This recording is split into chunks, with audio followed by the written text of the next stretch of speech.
Reserves. Gentleman from Texas is recognized. Thank you, Mr. Speaker. I'm pleased to yield 1.5 minutes to another veteran of the Iraq conflict, the gentleman from Ohio, Mr. Stivers. Gentleman from Ohio is recognized.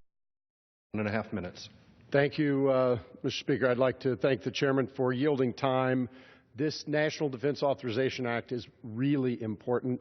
As a member of Congress and as a member of the military, I've raised my right arm and taken an oath to protect against all enemies, foreign and domestic. And in fact, defending our country is our primary duty as policymakers here in Washington. I'm pleased that the budget agreement that was reached a couple weeks ago will pave the way for a National Defense Authorization Act to get passed now.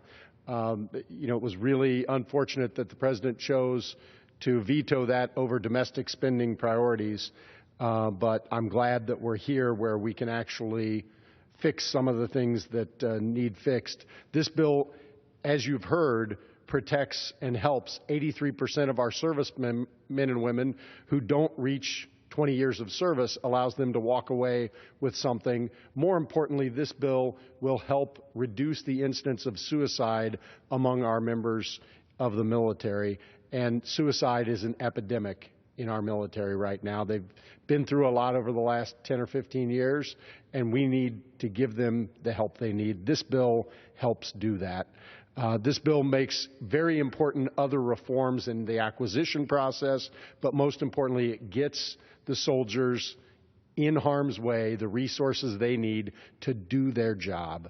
And I think that it's really important that we pass this bill before Veterans Day to send a signal to our troops all across the world that we have their back.